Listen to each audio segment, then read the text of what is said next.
Hostel में रखें, जो ट्रांसपोर्ट को यूज करना चाहते हैं वो। मैं एक सवाल ये था कि जैसे शाइन इंस्टीट्यूट जो है वो फर्स्ट टाइम बताएंगे, इसके अलावा कोई इंस्टीट्यूट नहीं है जो नीट की तैयारी कर रहा था, तो आज तक किसी बच्चे ने बताई कोई फेस नहीं करा इंस्टीट्यूट, पहली दफा करेगा। और दूसरी चीज ये, किसी बच्चे ने आज तक बताई मैं हॉस्टल फेस नहीं करा।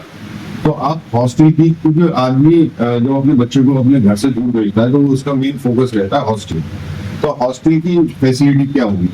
ठीक है, हॉस्टल में हम उसको मॉर्निंग में अर्ली मॉर्निंग 5:30 उसको उठा देंगे, उसकी कुछ एक्सरसाइज कराने के बाद फिर उसको ब्रेकफास्ट कराएंगे और 7:50 पे हमारी क्लासेस स्टार्ट हो जाएंगी। 7:50 से लेके 1:30 तक लगातार क्लासेस रहेंगी, बीच में आधे घंटे का ब्रेक रहेगा। उसके बाद जो हॉस्टलर भी है और जो डे स्कॉलर भी है उनका 1.5 घंटे का ब्रेक होगा। फिर उसके बाद 3 क्लासेस लगेंगी जो 40 मिनट की होंगी, यानी कि 3 से 5 तक। तो जो डे स्कॉलर है उनकी 5 बजे छुट्टी हो जाएगी, वो लोग अपने घर चले जाएंगे। लेकिन जो हॉस्टलर है उनका फिर 5 बजे के बाद आधा पौना घंटा उनको खिलाने के बाद और थोड़ा सा नाश्ता देने के बाद फिर उनको जो है हम, खासतौर से जैसे मुस्लिम बच्चे हैं तो उनको मगरिब की नमाज पढ़ाने के बाद फिर हम इशा तक उनके सेल्फ स्टडी कराएंगे और वो सीनियर फैकल्टी के निगरानी में रहेगा।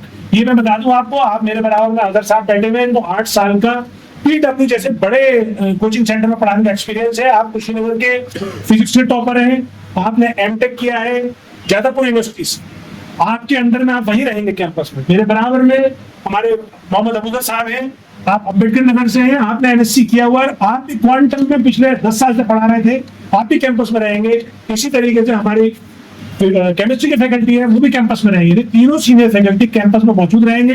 बच्चे को किसी वक्त भी कोई डाउट की जरूरत है, कुछ पूछना चाहता है तो पूछ सकता है वो। देखिए कैंपस का फायदा ही है, अक्सर क्या होता है जो कोचिंग सेंटर्स होते हैं वो किसी शॉप में, किसी शोरूम में, किसी बिल्डिंग में होते हैं, वहां पे एक टॉक्सिक माहौल होता है और वो एक टाइम पे जाता है, बच्चा वहां से एजुकेशन लेके चला आता है।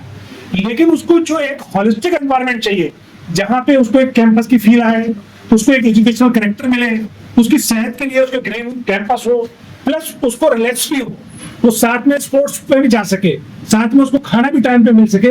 तो ये सब चीज के लिए जरूरी है कि आपके पास एक प्रॉपर रेजिडेंशियल कैंपस हो। वो अल हफीज के पास प्रॉपर रेजिडेंशियल कैंपस है। ये एक कोशिश है अपने बदायूं शहर या बदायूं जनपद, जो कि हर हाल में पिछड़ा है, आप सब लोग जानते हैं, शिक्षा के क्षेत्र में भी पिछड़ा है, आर्थिक रूप से भी पिछड़ा है, इसलिए कम कीमत में जो अच्छी से अच्छी गुणवत्ता वाली एजुकेशन है, क्वालिटी एजुकेशन दे सके, वो शाहीन की कोशिश है।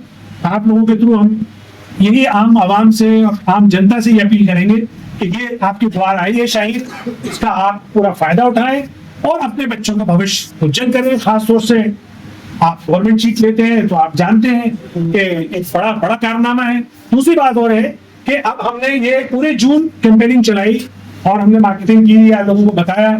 जाहिर बात है बदायूं में हमारा ये ऑफिस है और इसको हमारे ये आबिद सुल्तानी साहब इसको कोऑर्डिनेट करते हैं यहाँ से। अब 1 जुलाई से हमारी रेगुलर क्लासेस शुरू हो जाएंगी, इसलिए जो लोगों को भी कराना है वो 1 जुलाई के बाद फिर वो क्लासेस मिस करें, कोशिश करें 1 जुलाई से पहले एडमिशन ले लें। 9th 10th का जो JEE यानी इंजीनियरिंग या IIT और नीट दोनों का फाउंडेशन कोर्स है। 11th 12th से सिर्फ नीट इंटीग्रेटेड कोर्स है और ड्रॉपर्स के लिए जो 12th पास आउट है उनके लिए सिर्फ नीट का रिपीटर्स कोर्स है। ये कोर्सेज है, ये सब ऑलरेडी आप लोगों को के पहले ही बता चुके हैं। मैं फिर अपील करूंगा कि जो खासतौर से प्रतिभाशाली बच्चे हैं